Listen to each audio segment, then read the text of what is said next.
Estado Nacional. Mientras la OCDE recomienda rigurosidad con la regla fiscal, el gobierno insiste en flexibilizarla. Nos preocuparía cualquier paso que debilite la regla fiscal.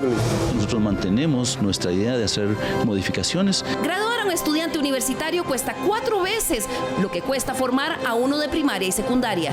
Se deben reasignar los recursos. No deberíamos debilitar lo que está funcionando bien. Esto es Estado Nacional.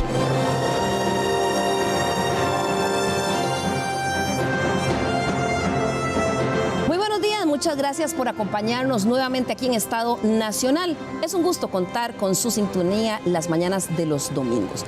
¿Cómo ve la situación del país la Organización para la Cooperación y el Desarrollo Económico, OCDE?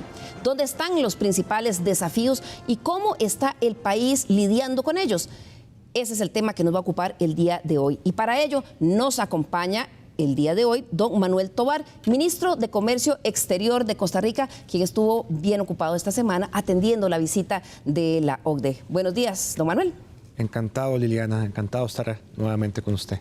Vimos cosas positivas y otros desafíos que vamos a analizar hoy a lo largo del programa. Así es.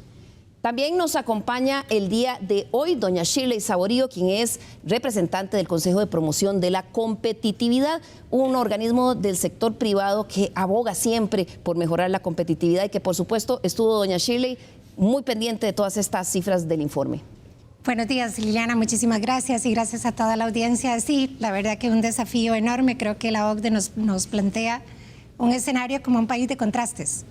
Claramente de contrastes y con muchísimos desafíos. Claro, y en muy diferentes áreas. En algunas estamos mejor que en otras. Además, nos da muchísimo gusto tener el día de hoy aquí en el set de Estado Nacional la participación de don Roger Madrigal, presidente del Banco Central de Costa Rica, quien también estuvo esta semana atendiendo esta visita, pero ha estado todos estos días con el tema de tipo de cambio. Buenos días, don Roger. Buenos días. Muchas gracias por darnos la oportunidad de referirnos a varios temas y este contacto con la población.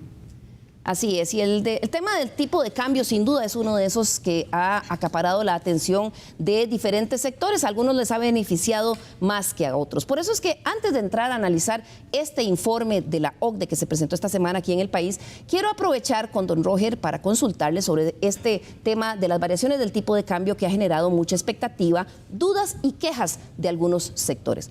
Hace apenas unos días, quizás 10, 8 días, representantes de diferentes sectores productivos como los exportadores, turismo y agro, entre otros, se reunieron para manifestar su preocupación por el impacto negativo que ha tenido en su competitividad la apreciación del colón en los últimos meses. Veamos qué fue lo que ellos plantearon hace unos días en esta reunión.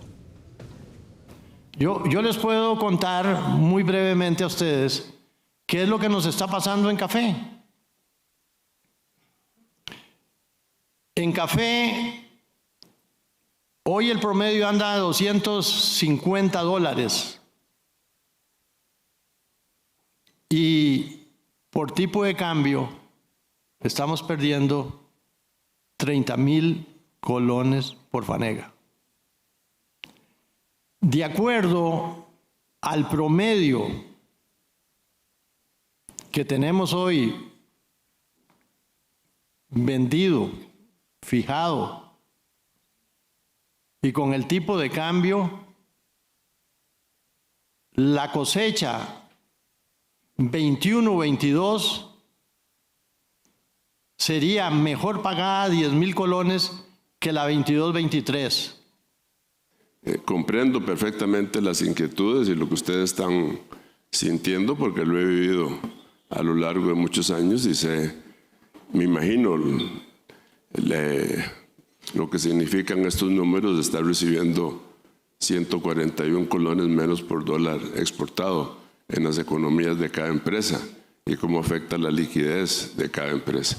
O sea, ¿cómo es posible que la pendiente de la apreciación que estamos teniendo no reconozca el Banco Central que es una fluctuación abrupta del tipo de cambio y que por tanto va a intervenir en el mercado cambiario? Y lo que pedimos no es una condonación, no son subsidios, sino es la persuasión moral, que es quizás el instrumento de política monetaria más fuerte que tiene el ente técnico más reconocido del sector público, que es el Banco Central. una conferencia de prensa donde sean contundentes como la hicieron en julio del año pasado, medidas para contener la fluctuación abrupta a la devaluación. No ha habido eso en estos meses. Este problema del tipo de cambio es muy serio para que lo manejemos los economistas. Tiene demasiadas aristas y tiene que haber un consenso nacional, y no puede ser que una persona sea la que está decidiendo el futuro de todos los que están aquí sentados. No menciona a la persona porque ya se mencionó en muchas de las presentaciones, pero señoras y señores, realmente preocupa por el impacto que esto va a tener en el futuro. Que realmente haya una actitud de diálogo, de buscar la solución que Costa Rica necesita. Es que aquí o salimos todos o nos vamos todos para el carajo, perdonando el francés. Porque lo que viene aquí es una pandemia más seria que la que tenemos. Y esa pandemia nos va a generar el tsunami que viene enfrente, que es la inseguridad ciudadana, resultado de estas desastrosas situaciones que se van dando cuando se pierden los trabajos y todo lo demás. Bien, esa era la reacción de algunos de los sectores productivos que manifestaban su inconformidad por la forma en cómo se había estado moviendo el tipo de cambio, por el impacto que tenía en su productividad. Al día siguiente de esa actividad pública de estos sectores, ellos se reunieron en Zapote con el presidente de la República y autoridades de gobierno, en la que también plantearon esas preocupaciones. Don Roger, ahí se escuchó el clamor de estos sectores. Usted estaba ahí en esta reunión. Voy a empezar tal vez haciéndole una pregunta muy concreta. ¿Cuáles fueron los factores fundamentales que cambiaron en la economía costarricense en el segundo semestre del año pasado para que se diera una apreciación del colón frente al dólar tan fuerte que se dicen que fue casi del 18%? ¿Qué fue lo que pasó? Sí, tal vez, Liliana, si me permite una precisión. Claro que sí. El tipo de cambio disminuye más o menos como hasta el 26 de enero y luego hay un periodo de febrero que llegó hasta más o menos el 6 o 7 de febrero, que hubo un aumento. Enero de este año. Enero de este año y sí, luego febrero de este año. Claro, pero estoy hablando primero del 22. ¿Qué fue lo que pasó el 22? ¿Qué pasó eso? En realidad es de julio del 22 al 26 de enero de este año. Sí. Es un periodo de 7 meses. En ese periodo de 7 meses hay una reversión de una serie de choques que ocurrían en la economía. ¿Cómo cuáles? En términos de intercambio, el precio de los combustibles, precio de los metales, los costos de transporte, lo que se llamaron los choques logísticos. En la conferencia de prensa que dio el Banco Central el 31 de enero, todo se explica con profundidad y está el documento escrito. Claro, sin embargo, hasta esta semana, esta reunión fue la semana, no la semana pasada, sino la antepasada. Y esta semana sí hubo un cambio en el comportamiento del tipo de cambio. ¿Qué pasó, don Roger? O sea, en general el tipo de cambio es un comportamiento de mercado. Es lo que los agentes decidan llevar al mercado y lo que los agentes decidan comprar al mercado. No es un asunto de una persona, sino son muchas personas, agentes interactuando, comprando y vendiendo dólares, lo que determina al final de cuentas el tipo de cambio. Claro, había la preocupación de algunos sectores que decían que el Banco Central en algún momento había dicho que había un exceso de dólares. Y hay quienes se preguntan de dónde venía ese exceso de dólares, porque hay quienes dicen que hay desde colocación de dinero del narcotráfico y otros que dicen que lo que ha habido es capital especulativo que ha estado aprovechando esta forma en cómo se ha manejado el tipo de cambio, don Roger. ¿Me hace una pregunta? Sí, señor. Okay. No, vamos a ver. Como le digo, hay una serie de factores que tienen que ver con los ingresos de turismo. En el 2022, los ingresos de turismo es como 80% de lo que fue en el 2021. La reversión de los costos de materias primas. Hay más, una menor presión de demanda por las operadoras de pensiones. Creo que eso está bien ilustrado en las conferencias de prensa que hemos dado y en el documento que el banco publicó. Ahí se puede ver, digamos, las fuerzas de demanda y de oferta que están detrás. Con lo de capitales o dinero dudoso, yo me separo de eso porque no tenemos prueba, entonces no quiero caer en especulación de eso. Claro. Sí me decían algunos economistas, don Roger, que si bien es cierto, las exportaciones de bienes crecieron unos 2.000 millones de colones, 1.700 millones y la contabilidad es FOB del 2021 al 2022, lo cierto es que las importaciones crecieron casi el doble, del 21 al 22 crecieron a 3.700 millones de dólares. Y también hay quienes se planteaban, don Roger, que en la cuenta de financiera, si bien los préstamos del sector público generó un crecimiento de 1.000 millones de dólares de un año a otro, también se ven movimientos de capitales financieros del sector privado que crecieron más de 1.900 millones de dólares. Esos 1.900 millones de dólares de capital financiero que creció, que si uno lo ve comparado al del año pasado, es muchísimo lo que creció. ¿Qué fue eso? Inversión directa. Recuerde que la inversión directa tiene una contrapartida que es en la cuenta financiera. Creo que en un evento que hizo el Banco Central, que invitó a un montón de gente, explicaba cómo se registra eso. Por ejemplo, hay una empresa de inversión directa que trae un equipo, una máquina. Eso se registra por una parte como importaciones y la contrapartida es en la cuenta financiera que lo está financiando. No necesariamente son dólares contantes y sonantes, sino es el financiamiento que el resto del mundo dio por esa maquinaria o ese equipo. Pero hay quienes dicen que este movimiento de capital del sector privado responde más bien, o la especulación que hay es que sean fondos de inversión que vinieron, capital especulativo, capital golondrina, que vino a aprovechar las condiciones que habían. De eso totalmente me separo. Ya Costa Rica ha vivido de eso, no existe eso que se llama en Costa Rica. De hecho, se aprobó una ley que luego, para precisamente el acceso a la OCDE, hubo que derogarla. No, yo quisiera que alguien con calma haga los números desde el punto de vista financiero, de eso de que dicen le llaman inversión, pero en realidad es ahorro, es convertir ahorro financiero en Costa Rica y por diferencia de tasas de interés, que hagan los números y verá que cuesta mucho, porque tienen que, a cómo conseguirían los dólares en el exterior. En este momento, mínimo, 5.75, que he hablado con bancos, no lo consiguen a eso. Tienen que cambiarlo a moneda, primero a colones, hay un costo de corretaje, más el tipo de cambio, más el riesgo, y luego para que les sea rentable, una tasa de interés en colones que tienen que convertir otra vez a otro costo. Entonces, si usted hace los números, no da.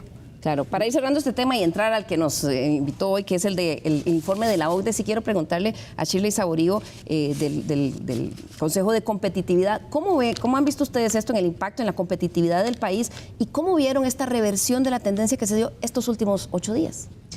Gracias, Liliana. Pues sí, yo sí creo que es absolutamente preocupante tal vez la oscilación. Ciertamente el tipo de cambio es un precio y evidentemente, como dice don Roger, pues efectivamente hay fuerzas en el mercado que están afectando unas más que otras. Pero ciertamente hay mucha incertidumbre, ¿verdad? O sea, ¿qué cambió en los últimos 7 días? ¿Por qué el banco actuaba menos y por qué en los últimos 7 días sí está interviniendo un poco más? Entonces, Creo que con todo respeto a la autoridad monetaria, creo que hay que aclarar un poco mejor tal vez a los agentes económicos sobre cuáles son los fundamentales que están haciendo que el tipo de cambio se esté moviendo de esta forma. ¿Y esto por qué es importante? No es importante por si el tipo de cambio llega a 700 o a 600, es porque tenemos a sectores productivos como los exportadores, el turismo, tenemos a muchos sectores que están vendiendo en dólares y están recibiendo menos colones. Pero también es cierto que tenemos muchísimas familias que están endeudadas en dólares también. Entonces, lo cierto es, Liliana, que a mí me parece que sí, que el tema de la competitividad va mucho más allá que el tema del tipo de cambio, pero ciertamente es un tema que está afectando en este momento y que genera una incertidumbre importante en los agentes económicos y en las familias. Claro. Don Roger, antes... No, le puedo decir, vamos a ver, la fluctuación en los mercados en general.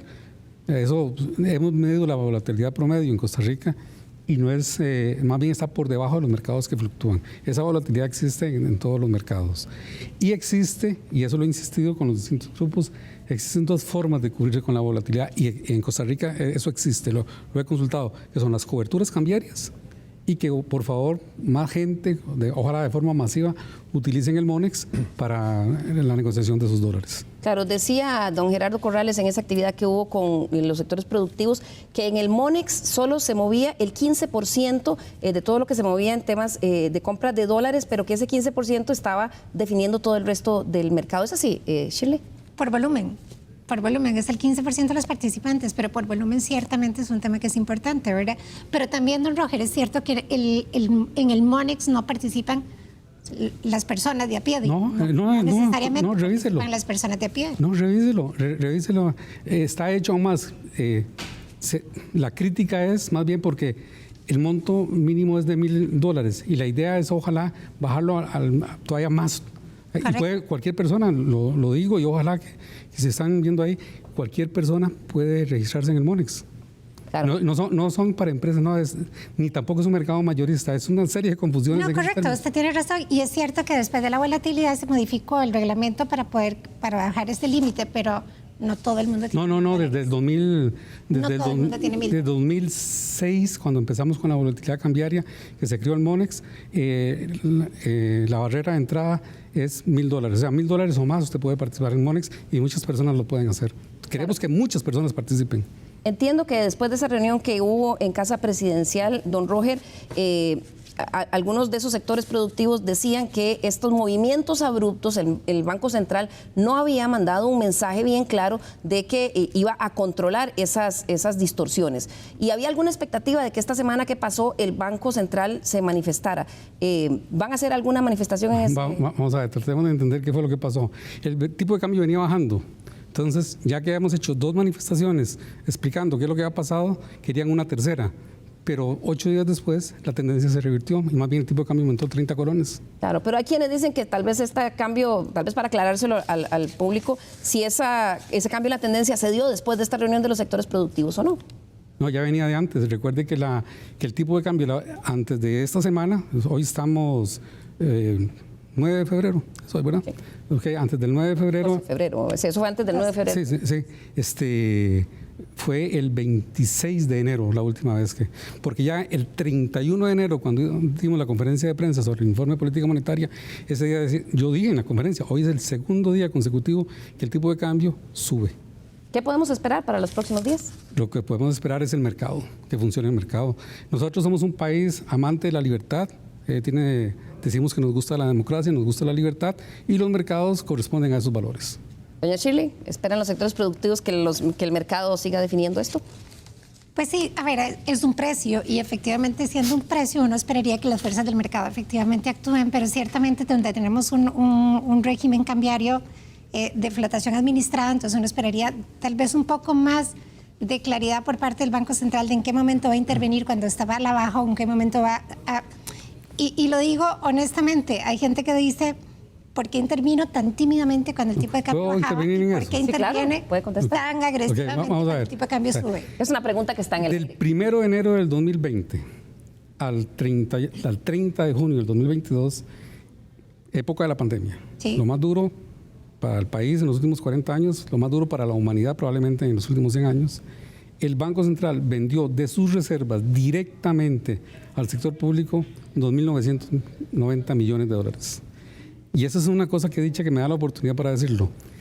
Del 1 de julio al 31 de enero del 2022, en un periodo de 7 meses, el banco intervino masivamente comprando 1.207 millones de dólares.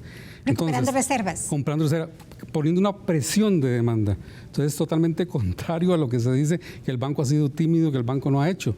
Más, vean ustedes la situación de reservas del país, que hace unos 10 días, se pagaron los 1.025 millones del bono que venció en el 2023. ¿Qué pasó en el mercado cambiario?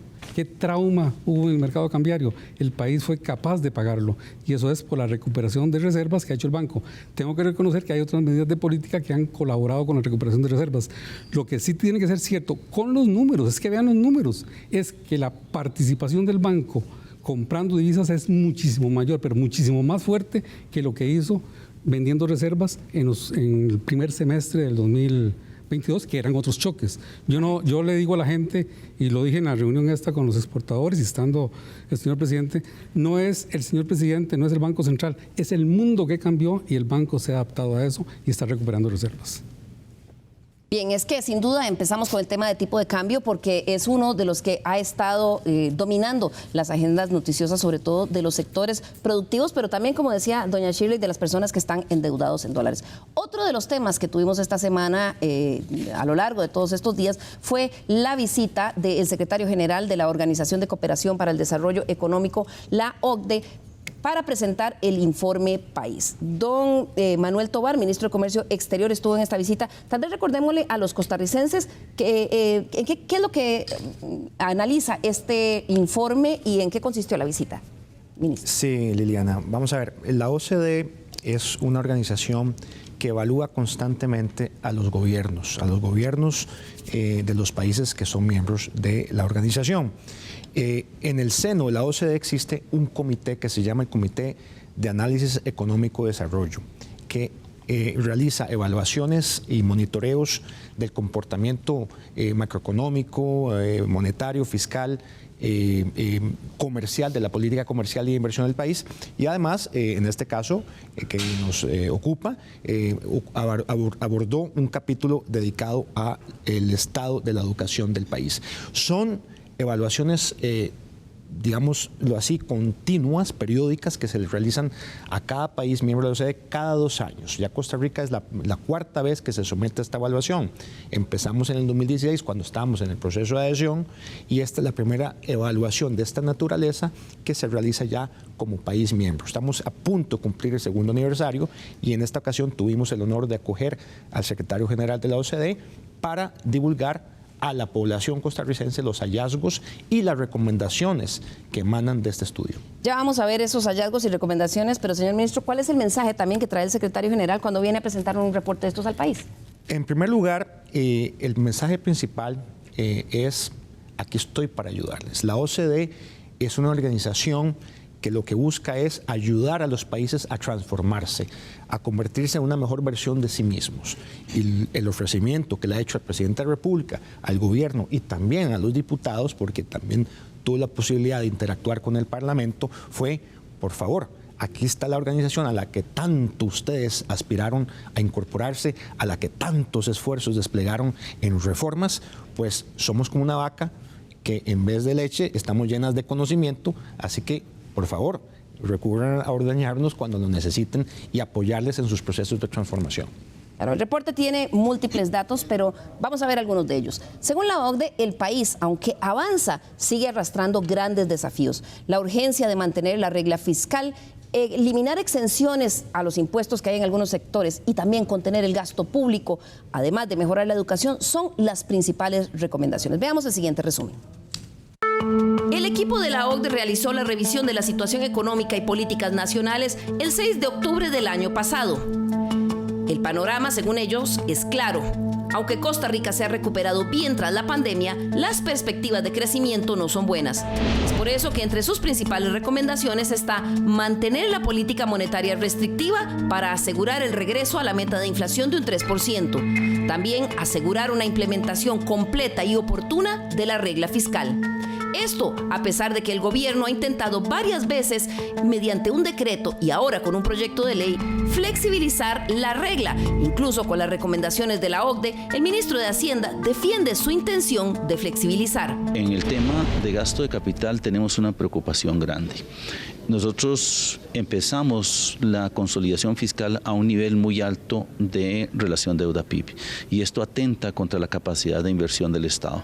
¿Qué es lo que tenemos hoy? El resultado de muchos años de no invertir y la necesidad de tener que acometer la construcción de carreteras, de puentes, de rehabilitar una serie de servicios que tienen esa connotación. Por eso le hemos hecho la propuesta a la Asamblea Legislativa.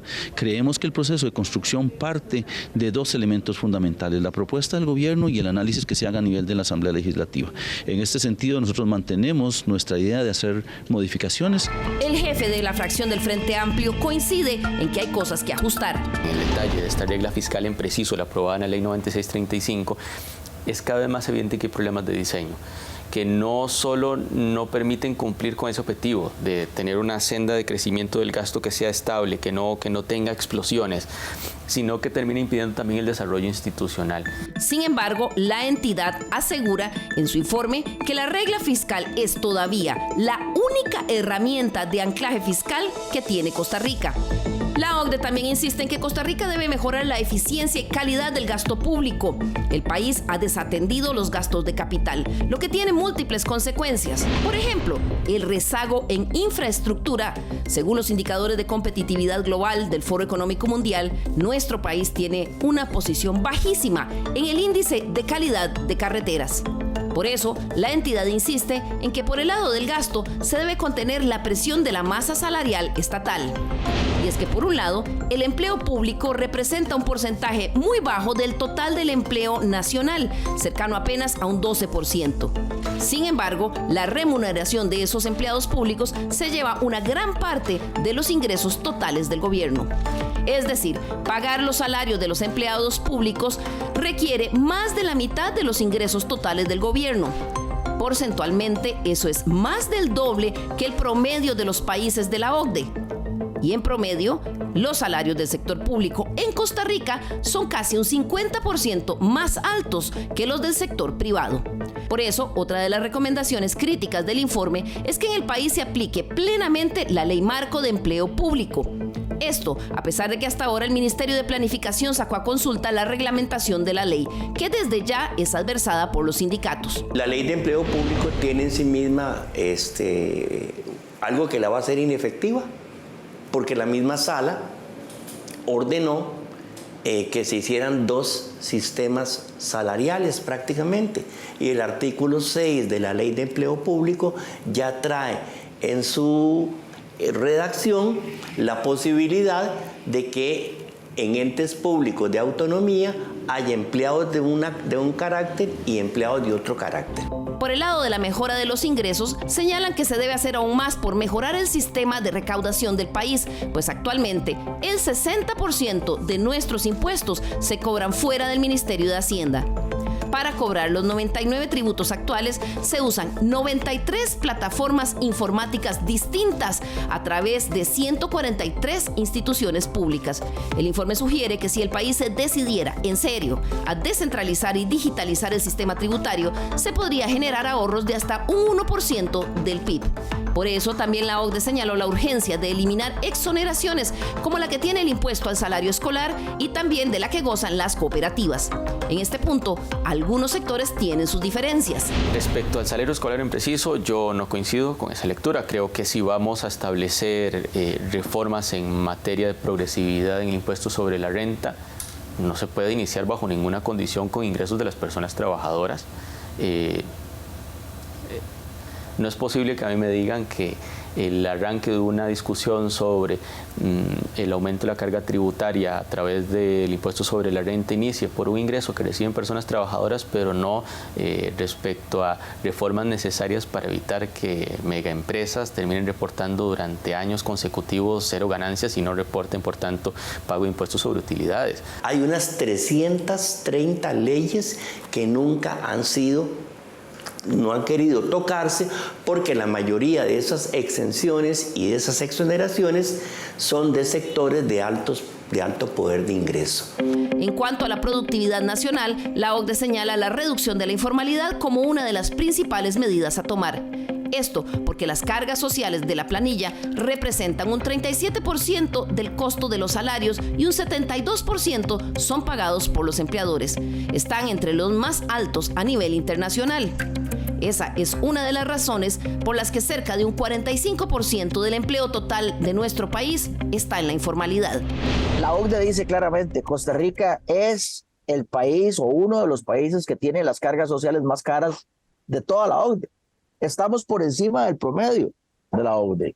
Estamos por encima del promedio de la OCDE, que lo que tiene son países desarrollados. ¿Y quién sufre? Sufre la gente que está en la informalidad. Al estar en la informalidad, no tienen acceso a crédito. Al estar en la informalidad, no tienen acceso a participar en licitaciones. Al estar en la formalidad, si se enferman, van a la caja y la caja sí los atiende, pero les pasa una factura por servicios médicos millonaria. Por eso la OCDE sugiere eliminar cargos de planilla que no financien seguridad social y reducir las cargas sociales a trabajadores de bajos ingresos. Hemos hecho esfuerzos para bajar las cargas sociales, particularmente un esfuerzo en las cargas sociales de los trabajadores independientes. Hay resistencia al nivel de la Caja Costarricense del Seguro Social. Hay resistencia al nivel de la Sala Constitucional. Hay resistencia a nivel de la Asamblea Legislativa. Cuando yo fui diputado me tocó muchísima resistencia. Es increíble, la gente prefiere tratar de cobrarle a ese 55% caro que a un 100% más barato. Señor ministro, es un diagnóstico amplio con el que el país ahora tiene que discutir porque se puede estar de acuerdo o no. La OCDE dice no se debería flexibilizar la regla fiscal, el ministro de Hacienda dice vamos a insistir en flexibilizarla, dicen hay que eliminar exoneraciones del impuesto del salario escolar y a las cooperativas, los sectores dicen no se metan ahí, métanse con otros sectores, ¿verdad? Hay puntos de vista distintos, señor ministro. Sí, Liliana, vamos a ver, hay que entender que las recomendaciones emanadas de estos estudios pues son recomendaciones que algunas de ellas pueden ser del apetito de algunos sectores sociales o económicos y otras no.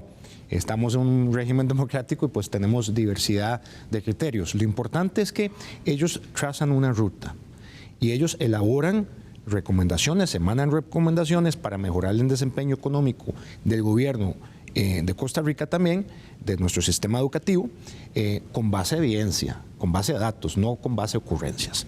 Entonces, eso en un primer lugar hay que tenerlo claro, porque de eso se trata esa organización.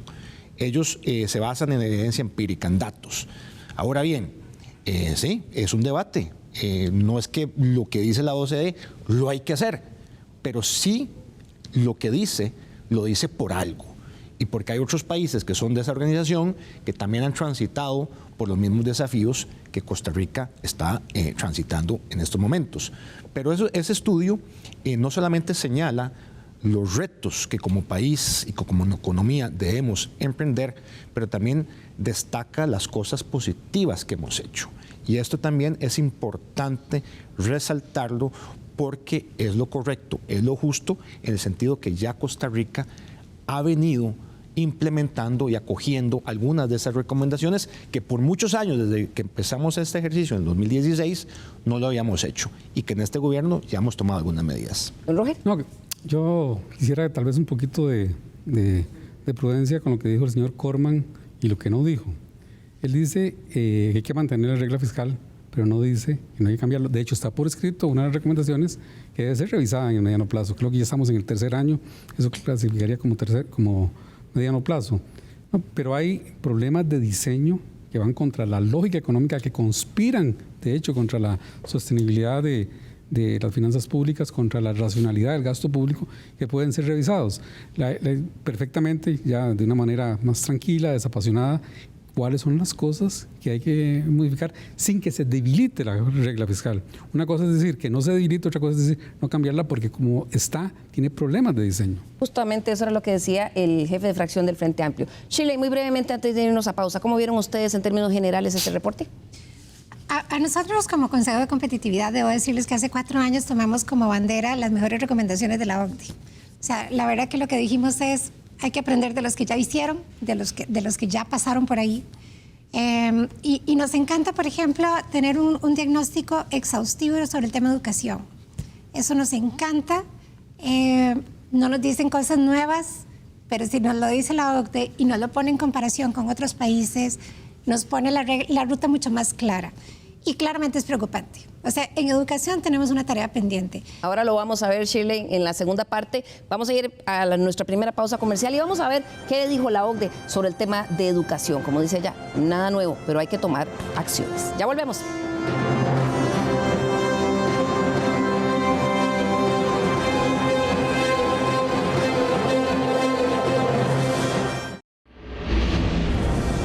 Recuerde nuestro correo l.carranza@teletica.com. Queremos conocer sus opiniones y también sugerencias para el programa.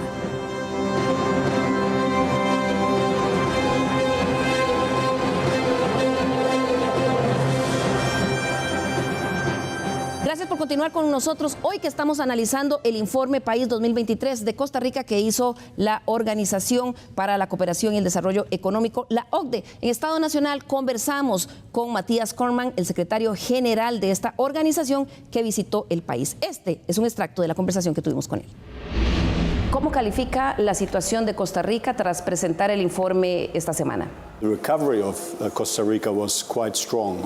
recuperación de Costa Rica ha sido muy fuerte con la política fiscal y la política monetaria fuerte, el programa de vacunas, pero más importante, la exportación, el desempeño de las exportaciones fuertes. Costa Rica ha hecho en las últimas décadas, se ha transformado exitosamente de una economía basada en agricultura principalmente a una economía orientada a las exportaciones y manufactura que ha creado más oportunidades para más personas en Costa Rica. Sin embargo, el panorama general económico es más desafiante. Hay un crecimiento global que va a ser una menor demanda de las exportaciones en los próximos años con alta inflación y altas tasas de interés, y todo esto se combina a un panorama más desafiante para los próximos 2 años. El gobierno, mediante un decreto del año pasado, flexibilizó la regla fiscal. ¿Es eso estar en el camino correcto? No tenemos ningún problema con hacer ajustes para que la regla fiscal funcione mejor, pero nos preocuparía cualquier paso que debilite la regla fiscal, porque han tenido mucho éxito en tener buenos resultados a partir de la regla fiscal en años recientes. ¿Qué recomendaron ustedes también sobre eliminación de exoneraciones? Un ejemplo, por ejemplo, sería cierta cantidad de salarios que actualmente no tienen impuestos en los mismos lugar, otras oportunidades. Y hay una razón para eso. También creemos que los altos niveles de informalidad en Costa Rica podrían atenderse reduciendo el nivel de los aportes al seguro social a los unidos a los trabajos individuales y financiar el seguro social de una manera más general por los tributos más generales, mejorando esta mezcla fiscal, eliminando estas exenciones en los individuos de mayores ingresos. ¿Qué se debe hacer con la ley de empleo público que apenas estamos empezando a reglamentar y qué otros esfuerzos? Ciertamente la ley de empleo público tiene que implementarse en su totalidad y estaríamos en contra de cualquier sugerencia de reducir, flexibilizar la ley de empleo público. Creemos que tiene que haber un enfoque más sistemático y generalizado para ver todos los gastos públicos, para asegurarse que tenga el mayor impacto y eficacia posible. No es solo el volumen del gasto mismo, sino la calidad de los gastos. Hay oportunidad de tener mejores resultados a un costo menor y esto requiere un enfoque disciplinario.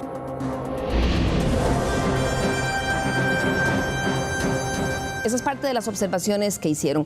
Don Roger, en términos de fortalecimiento adicional de las políticas macroeconómicas, ellos hablaban de que la inflación y las expectativas de inflación han repuntado con fuerza.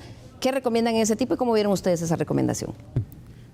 Tal vez está hablando del mundo porque no es el caso del mundo y que podría generar presión en el país. Sí, es una de las restricciones con las que tenemos que enfrentar, que en un mundo con mayores presiones inflacionarias, condiciones financieras en ese sentido adversas de mayores tasas de interés. En el caso particular de Costa Rica, creo que el informe es muy claro de que apoya la política monetaria del Banco Central ejecutada durante el 2022. Claro, hace énfasis también ahí en la fortaleza de la independencia del Banco Central en Costa Rica. Sí. Doña Shirley Saborío mencionaba antes de ir a la pausa el tema de educación. Y es que en este reporte, mejorar la calidad y eficiencia de esta área de la educación se dice que es crítico si Costa Rica quiere tener crecimiento y garantizar equidad. Veamos. Se paga más para resultados que son menos buenos, entonces hay un problema.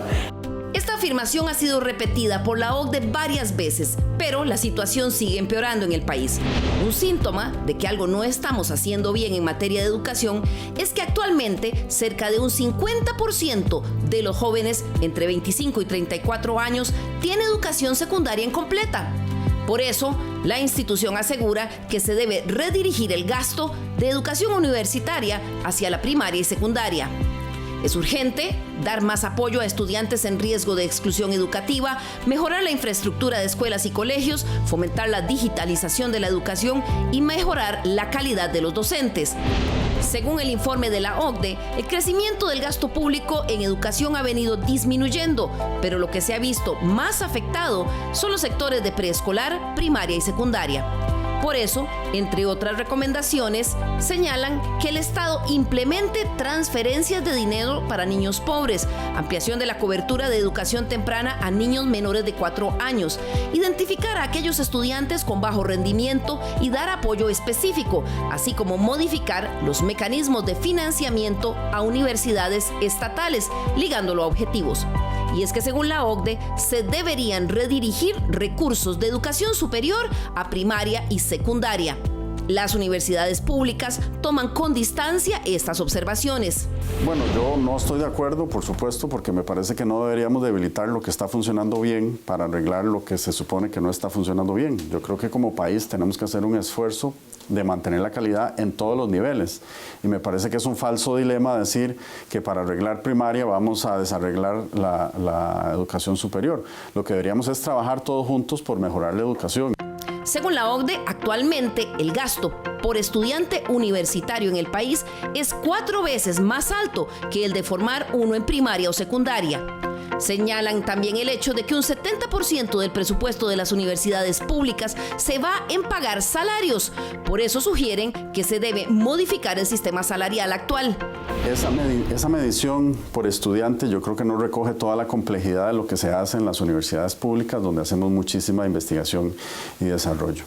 En relación con el tema de los salarios, que por supuesto que es una crítica que nosotros hemos reconocido, que en el pasado el sistema salarial no era sostenible, ya la Universidad de Costa Rica ha tomado una serie de medidas de contención del gasto y ha logrado reducir, incluso en términos nominales, la cantidad de dinero que se dedica a salarios y ahora estamos cerca del 70%. No conocemos el dato, el estándar de la OCDE de cuánto debería gastar una universidad en temas de salarios, pero sí tenemos datos de otros países que está cerca del 70%. Sobre la sugerencia que hace el informe país de la OCDE para modificar el mecanismo presupuestario de las universidades públicas con el fin de que sea más transparente y promover la calidad, las universidades también tienen sus objeciones. Nosotros coincidimos en la necesidad de que más personas se gradúen, pero nosotros, por ejemplo, estamos ofertando informática empresarial en todas las sedes del país. Es una carrera con empleabilidad pues prácticamente del 100%. 43% de las personas que entraron a la Universidad de Costa Rica para el 2023 están en carreras STEM y eso pues por supuesto que podría mejorarse, pero la empleabilidad de nuestras personas graduadas es altísima, es más del 90%. Nosotros creemos que se pueden hacer más cosas, por supuesto que sí, pero también eso depende del presupuesto. Con el presupuesto que nosotros tenemos no podemos duplicar, por ejemplo, la cantidad de admitidos en una carrera como informática empresarial. Para la OCDE se deberían adoptar acuerdos de desempeño de las universidades públicas para que una parte de los recursos que se les asigne sea por cumplimiento de indicadores y objetivos. Estas son parte de las observaciones que hacen en materia de educación. Shirley, ¿por qué educación es tan crítico? No solo para mantener el contrato social costarricense y garantizar equidad de oportunidades para todo el mundo, sino también para la competitividad de las empresas y del país. Sí, gracias, Liliana. Es una pregunta extraordinaria. Hay un dato súper importante y es la probabilidad de que una persona llegue a ser pobre tiende a 0 con más de 14 años de escolaridad. Y esto es desde el prekinder hasta cumplir los 14 años. O sea, entonces esto es un niño que entra a preescolar, kinder, primaria y secundaria. O sea, la probabilidad de que llegue a ser pobre tiende a 0. Y entonces, ¿por qué este tema es importante? Porque tenemos más del 50% de los adultos sin secundaria completa. Sí, esa cifra es terrible. Eso es terrible y eso es particularmente grave fuera del GAM.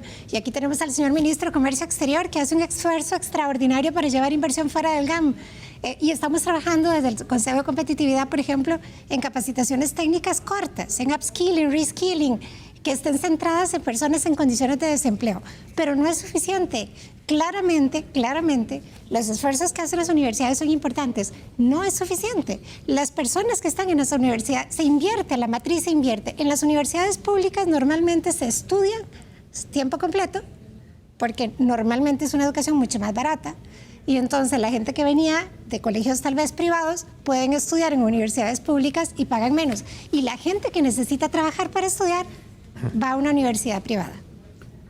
Entonces aquí el tema es que estamos generando un embudo, ¿verdad? Entonces tenemos un grupo grande de gente, de niños que están entrando a la primaria y al kinder.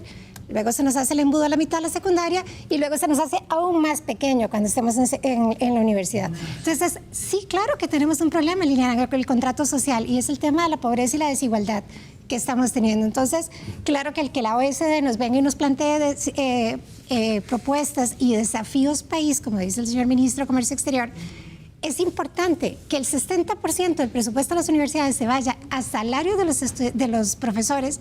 No es razonable.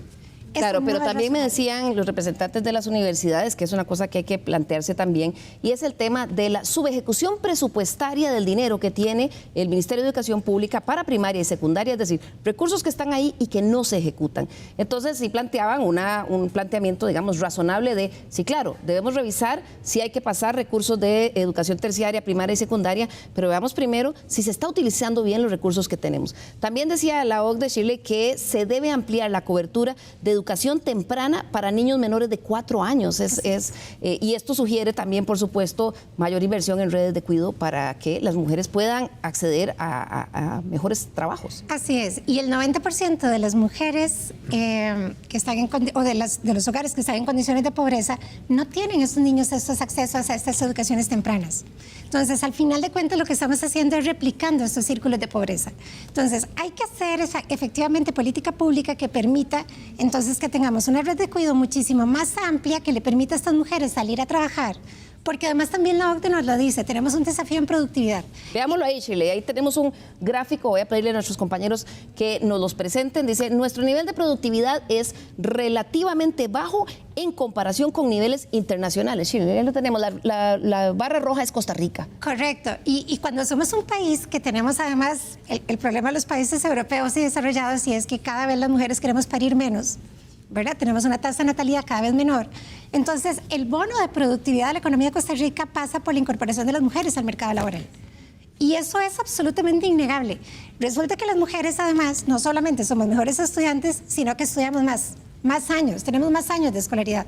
Pero por alguna decisión personal o no, nos vamos a la casa. ¿Qué hacemos para recuperar todo este recurso y este talento? Para que además los niños tengan más oportunidades. Entonces, claramente, Lili, tenemos un problema importante, un desafío importante como país, y es el tema, por ejemplo, de la red de cuidado, hacer que las mujeres se incorporen al mercado laboral y aumentar ese tema de la productividad del que tanto se está hablando. Pero también es cierto que también necesitamos, por ejemplo, el 8,9% de las escuelas de este país, solo el 8,9% tiene la currícula completa. Lo cual es una desgracia. Señor ministro de Comercio Exterior, este problema de competitividad es sin duda uno de esos factores con el que usted tiene que lidiar cada vez más para atraer mayor inversión al país. Así es, Liliana. La educación o un buen sistema de educación es un habilitador de inversión extranjera. Incide en la productividad, incide en la competitividad, en la prosperidad y, por supuesto, en la igualdad o la equidad social.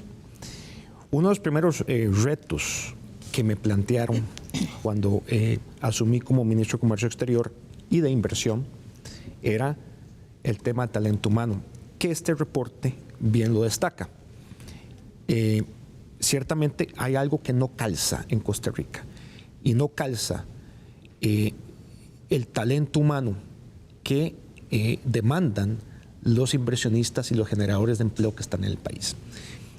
Y esto es algo que desde hace mucho tiempo se debió haber trabajado, pero ahorita, dado el contexto geopolítico global, dado los acontecimientos en Europa por la invasión injustificada de Rusia en Ucrania, por las tensiones crecientes entre China y los Estados Unidos, en Corea, Taiwán, en Asia del Pacífico, y por supuesto los vientos de cola, la pandemia que todavía nos sigue golpeando, todo eso hace que los principales mercados busquen, ¿no?, otros destinos para establecerse. A eso se le llama la tendencia al nearshoring, y es ahí donde Costa Rica, un país que tiene unas condiciones, unos incentivos fiscales, por supuesto, como el del régimen de zonas francas, pero también incentivos intangibles, como los derechos humanos, como su vocación de paz, como su ubicación geográfica, como su respeto por los derechos humanos laborales y ambientales. Todo eso hace Costa Rica en un contexto geopolítico ya complejo y también regional, como un destino seguro y confiable. Claro, que haya oportunidades. Por eso la pregunta ahí es, señor ministro, ¿qué se ha hecho sobre eso? Porque esto es, digamos, son decisiones que las compañías han estado evaluando desde hace 1 o 2 años. Y no sé si ya Costa Rica tiene un plan y ya tiene algunos amarrados o aún no. Sí, claro que sí. Vamos a ver. Tanto desde CINDE como Commerce y Procomer, esta triada, hemos tomado esto con mucha atención, porque nosotros lo que hacemos es generar empleo. El mandato que yo tengo, que me ha otorgado el presidente, es ayúdeme a generar empleo a través de la inserción de Costa Rica en los mercados internacionales y a traer más inversión al país.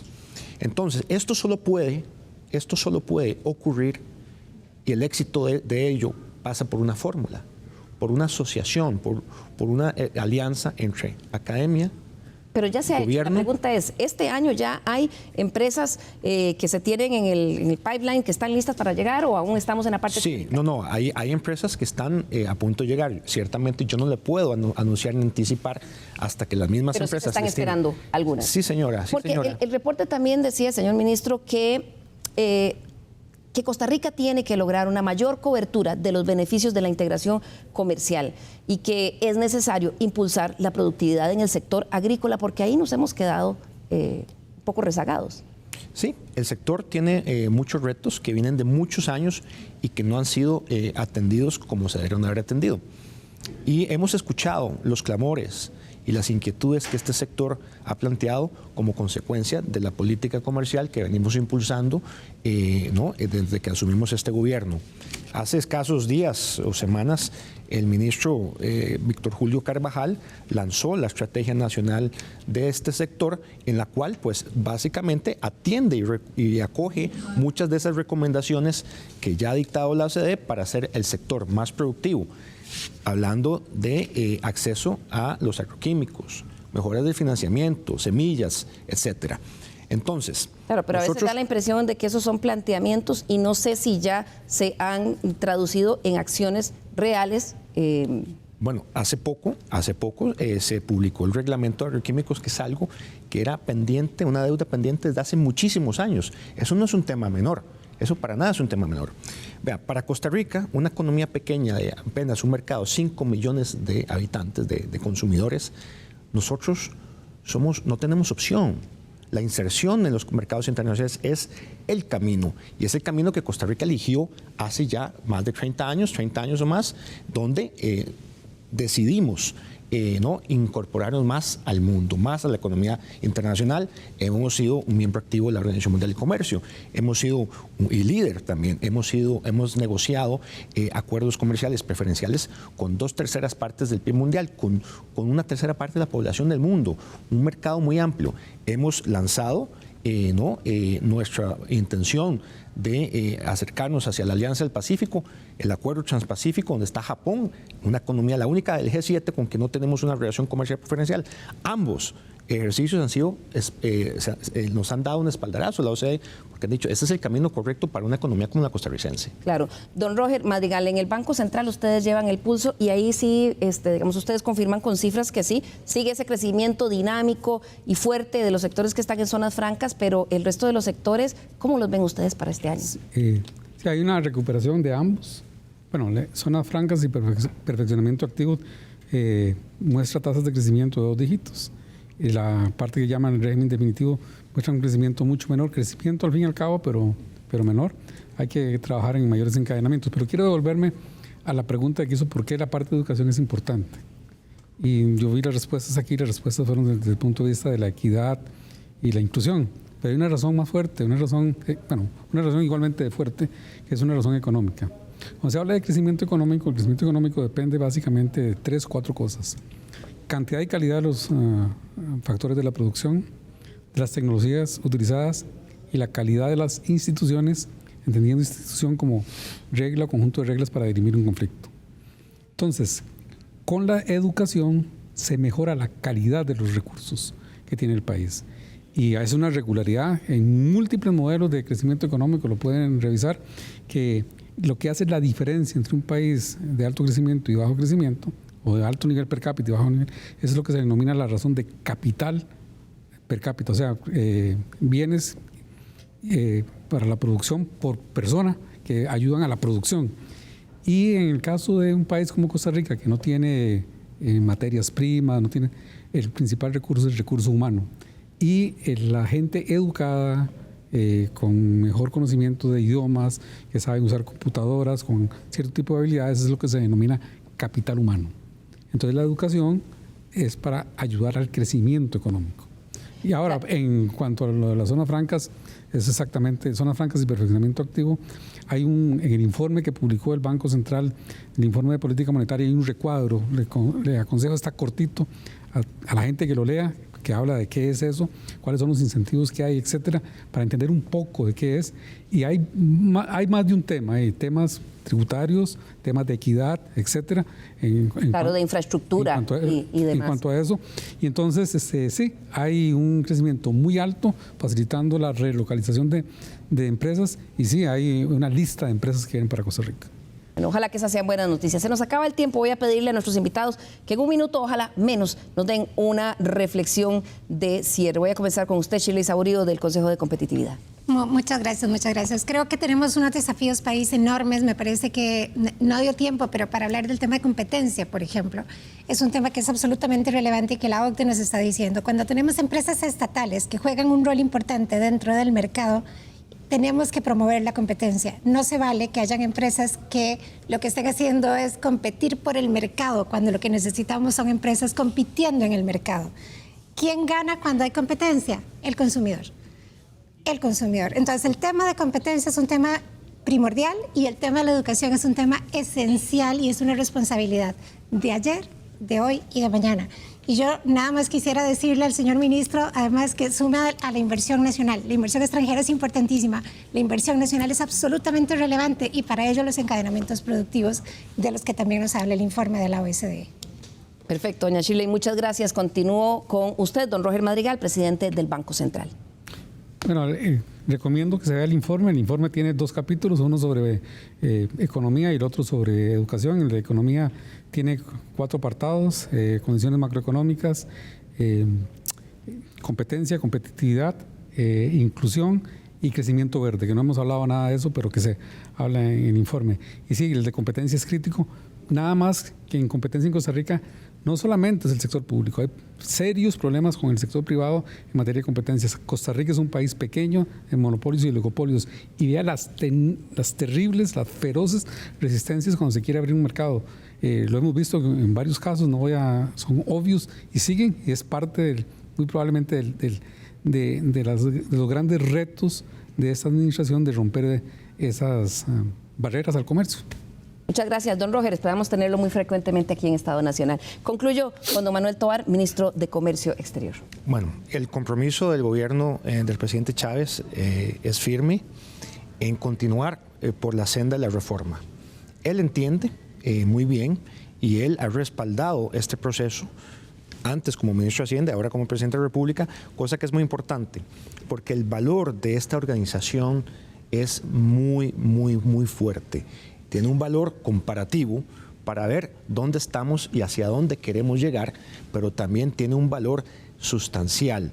Hay reformas puntuales, hay recomendaciones con base en evidencia, como hemos dicho, y es un ejercicio que nos estamos tomando con la mayor de las seriedades del caso. Por supuesto, lo que queremos es una mejor Costa Rica, una Costa Rica con oportunidades de empleo para los jóvenes, para las mujeres, para las poblaciones de las áreas económicamente más deprimidas, que tenemos una deuda histórica, y precisamente pues este tipo de ejercicios, este tipo de análisis van en esa senda. Bien, muchísimas gracias a nuestros invitados del día de hoy, a ustedes en sus casas. Aquí quisimos hacer un análisis de este diagnóstico, pero también conocer las reacciones de diferentes sectores, porque para eso es el documento, para discutirlo. Nos vamos, nos vemos el próximo domingo aquí a las 10 de la mañana en Estado Nacional. Feliz mañana.